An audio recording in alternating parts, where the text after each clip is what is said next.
Bima dan Elena, pernikahan kontrak, bab 12. Waktu menunjukkan pukul 5 sore. Elena menengok hasil pekerjaannya kembali sebelum meraih tasnya dan bergegas pulang. Shiftnya hanya sampai jam 5 sore. Setelah yakin bahwa semua sudah sempurna, tidak ada lagi yang perlu dibereskan. Elena memasang wajah tersenyum sambil memperbaiki ikatan rambutnya yang hampir terjatuh dan berpamitan pada Mbak Dian dan Mas Eko. Mbak Din, Mas Eko, El duluan ya. Buru-buru amat El, mau kemana? Sahut Eko. Harus ke rumah sakit dulu Mas, jenguk Elio. Oke, hati-hati El. Kalau ada belokan belok ya, jangan lulus. Ntar nabrak tembok kamu, gurau Eko sambil tertawa. Jangan didengerin El, si Eko tuh emang gitu. Suara Mbak Dina terdengar menimpali. Elena hanya bisa tertawa. El pulang duluan ya. Hati-hati. Suara kompak Mbak Dina dan Mas Eko menjawab. Elena melangkah keluar dari toko Adelis, menyusuri trotoar jalan sambil melihat kanan dan kiri pemandangan orang-orang yang berlalu lalang. Suasana kendaraan sudah sedikit lengang, memudahkan Elena untuk menyeberang tanpa harus menunggu lama. Suara klakson mobil dari belakang tiba-tiba saja mengagetkan Elena. Dilihatnya sosok tampan itu turun dari mobilnya dengan tampilan yang selalu saja terlihat sempurna. Bahkan sampai sekarang Elena masih tidak percaya bahwa pria ini akan menjadi suaminya, walaupun sebatas kontrak. Kok HP kamu gak bisa dihubungin? Ucap Bima selepas turun dari mobilnya. Cepat-cepat Elena merogoh tasnya, mengeluarkan ponselnya dan menatap Bima dengan tersenyum kecut. Baterainya lowbat Pak, maaf, memangnya Bapak kenapa cari saya? Bima tidak menjawab, justru pria tampan itu membukakan pintu mobil untuk Elena dan menyuruh El masuk dengan isyarat kepala. Masuk. Loh, kita mau kemana? Elena sedikit bingung dengan situasinya. Kemana Bima akan membawanya? Ke rumah saya. Makan malam sama mama dan papa. Jawab Bima masih dengan tampang coolnya tanpa senyuman. Tapi Pak, saya mau ke suatu tempat dulu. Masuk Elena. Sekali lagi suara dingin Bima terdengar. Jangan banyak membantah, itu peraturannya bukan? Lanjutnya lagi. Elena menarik nafas dalam kemudian menurut dan masuk ke dalam mobil Bima. Sepanjang jalan, Elena hanya diam. Tak berniat memulai pembicaraan sama sekali dengan manusia kutub di sebelahnya. Tadi kamu ada rencana kemana? Akhirnya Bima yang memulai pembicaraan duluan. Gak kemana-mana kok Pak, lupain aja. Suara Elena terdengar lemas tanpa semangat. Bima hanya mengangguk canggung dan kembali fokus menyetir mobilnya. Dan setelahnya, tak ada lagi percakapan yang terdengar di antara keduanya. Bahkan sampai mereka tiba di tujuan. Bima melangkah masuk duluan diikuti Elena yang berada di belakangnya. El sayang, Tante kangen banget sama kamu. Nyonya Puspa segera menyapa dan memeluk Elena dengan erat. Sedangkan yang dipeluk hanya diam dan tak bereaksi apa-apa, selain mempertontonkan senyum canggung di hadapan calon mertuanya. Kok wajah kamu pucat, El? Sakit? Raut wajah Nyonya Puspa tiba-tiba saja berubah khawatir saat memperhatikan Elena yang terlihat lemas. Elena menggeleng kecil. Gak kok Tante, mungkin cuma kecapean aja. Kamu harus jaga kesehatan sayang, kan sebentar lagi kamu mau menikah. Ya sudah, kamu duduk dulu ya, Tante mau siapin makan malamnya dulu. Kok Mama yang siapin sendiri? Pembantu kan banyak mah, sahut Bima. Kan malam ini spesial Bim, jadi Mama mau bikin semuanya sendiri, jawab Nyonya Puspa. Elena bantu Tante ya. Suara manis Elena menyela percakapan ibu dan anak itu. Kamu yakin gak apa-apa? Tanya Nyonya Puspa. Elena mengangguk mantap. Iya Tante, El gak apa-apa.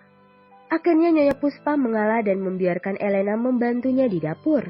Nyonya Puspa kagum melihat kelihayan El di dapur. Ia takjub dan sedikit tidak percaya bahwa masih ada gadis muda seperti El yang mau bergelut dengan pekerjaan dapur. Dan lihatlah anak ini, dia bahkan jauh lebih cekatan daripada Nyonya Puspa, seolah-olah pengalaman memasaknya sudah bertahun-tahun ia asah. Pukul 8 malam, hidangan sudah siap di meja makan. Tuan Satya yang baru saja pulang sekitar 10 menit yang lalu sudah bergabung di meja makan. Makanannya enak, Ma, puji Bima. Oh iya? Bima mengangguk dengan tangan yang masih menyuap makanan ke dalam mulutnya. Ini memang enak, Ma. Kelihatannya kemampuan Mama memasak semakin meningkat nih. Tuan Satya ikut menimpali. Nyonya Puspa terkekeh kecil. Yang jago masak itu bukan Mama, tapi El. Dia yang koki utama malam ini. Mama sih cuma jadi asistennya aja. Mendengar itu, Bima langsung tersedak. Buru-buru ia menerai gelas minum dan menghabiskannya hanya dengan sekali tegak. Benarkah si bocah tengil yang memasak ini semua? Bima merasa tidak percaya sama sekali. Dari tampilannya saja si bocah tengil terlihat lebih mirip preman daripada gadis manis yang ahli di dapur. Kenapa kamu, Bim? Tanya Nyonya Puspa khawatir. Dengan cepat Bima menggeleng. Gak apa-apa, Ma. Oh iya, El. Kamu benar tidak mau pernikahan kalian dipublikasikan media? Tanya Tuan Satya. Elena segera mendongak dan menatap Tuan Satya bingung. Maksudnya gimana, Om? Kata Bima, kamu gak mau wartawan sampai tahu tentang identitas kamu. Makanya mau pernikahan tertutup yang cuma dihadiri anggota keluarga saja. Iya, Pak. El memang maunya begitu. Iya kan, El? Mata Bima segera memberi kode pada Elena untuk membenarkan perkataannya. Elena yang mengerti segera mengangguk. Iya, Om. Elena memang minta begitu ke Pak Bima. Kok masih panggil calon suami pakai Pak sih? Sahut Nyonya Puspa menyela. Mulai sekarang, kamu harus panggil Bima dengan panggilan Mas. Jangan pakai Pak lagi. Lanjutnya. Elena masih tersipu malu. Bagaimana bisa ia memanggil Bima dengan sebutan Mas Bima? Terdengarnya menggelikan dan membuat bulu kuduk El merinding. Jadi kapan rencana kalian menikah? Tuan Satya kembali bertanya. Bulan depan, Pak. Jawab Bima mantap. Sedangkan Elena hanya membelalakan matanya tak percaya. Apa ini tidak terlalu cepat? Elena bahkan belum menyiapkan apa-apa sama sekali. Bahkan hatinya saja belum siap jika secepat itu. Apa nggak terlalu cepat? Sela Elena. Justru bagus dong sayang, lebih cepat lebih baik. Nyonya Puspa yang menjawab. Kamu tenang aja, semuanya biar kami yang urus, El. Tugas kamu cuma jaga kesehatan dan jangan banyak pikiran sampai acaranya terlaksana. Elena benar-benar speechless. Tak boleh lagi ada penyesalan. Tak boleh ada kata mundur. Sekarang Elena harus memantapkan hati. Semua keputusan yang sudah diambilnya tak boleh diubah lagi.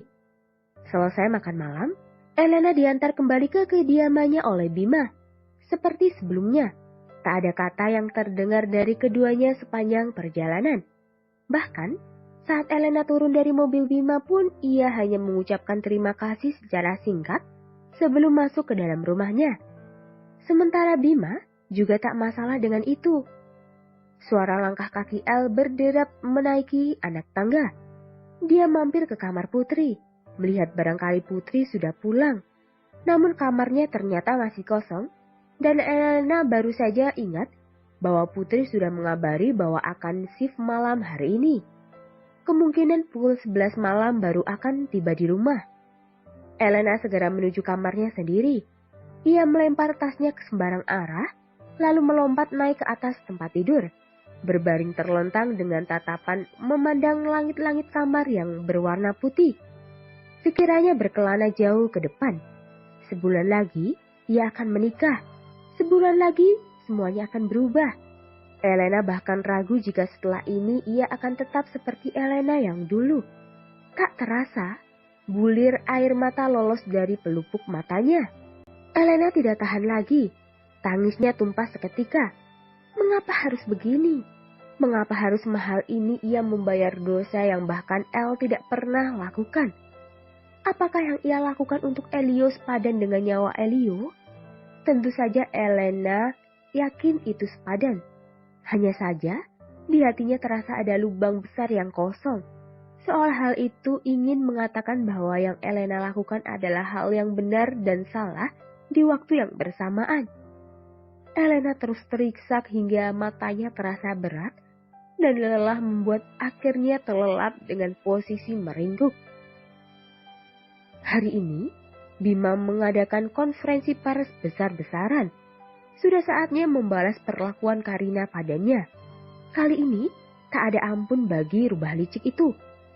Seperti biasa, dengan setelan jas mahalnya yang berwarna abu-abu, Bima masuk ruang konferensi pers dengan langkah yakin.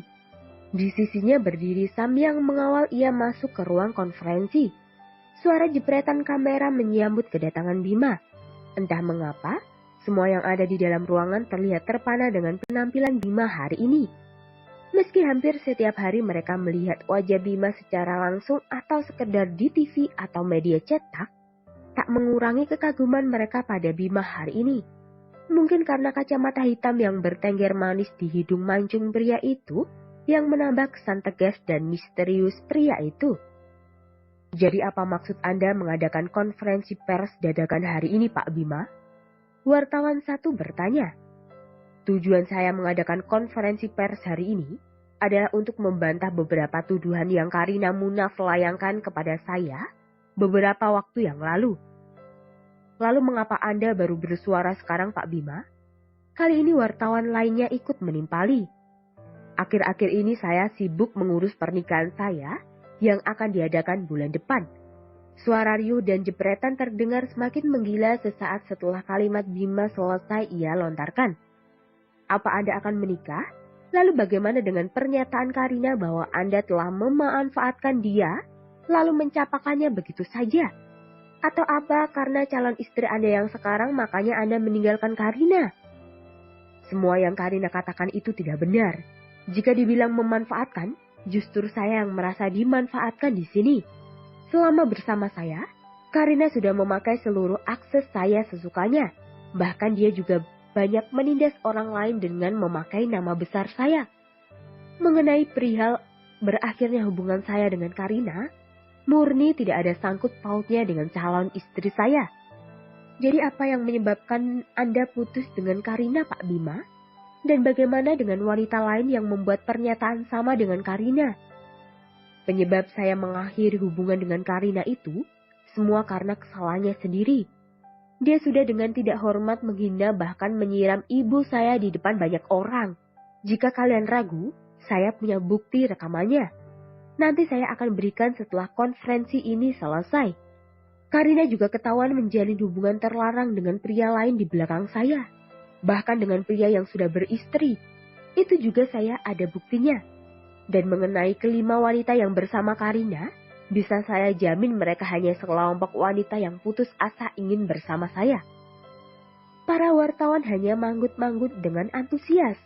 Perkataan Bima dirasa oleh mereka cukup masuk akal. Memang tidak menutup kemungkinan banyak wanita yang sangat ingin bersama dengan seorang Bima Dirgantara, bukan? Lalu siapa wanita yang beruntung akan Anda nikahi? Kapan kalian bertemu? Untuk perihal identitas calon istri saya tidak akan bocorkan. Dan mengenai kapan saya bertemu, tentu saja setelah saya dan Karina putus dan dengan keadaan tidak menjalin hubungan dengan siapapun. Bima segera beranjak dari kursinya, bergegas keluar dari ruang konferensi, diikuti Sam yang bertugas menghalau beberapa wartawan yang nekat mengejarnya sampai keluar. Pak Bima, tunggu. Apa Anda benar-benar akan menikah? Jika benar, kenapa harus ada acara tertutup? Salah satu wartawan berhasil mencegat Bima di depan pintu lift. Mau tak mau Bima harus menjawab pertanyaan wartawan tersebut. Itu benar, saya memang akan menikah. Dan kenapa tertutup? Itu karena calon istri saya tidak menyukai jika privasinya menjadi konsumsi publik. Tapi kalian tenang saja, akan ada beberapa di antara kalian yang akan saya undang untuk menghadiri pernikahan kami. Bima segera melangkah masuk ke dalam lift setelah pintunya terbuka dan meninggalkan para wartawan yang masih berusaha mengejarnya. Terima kasih telah mendengarkan.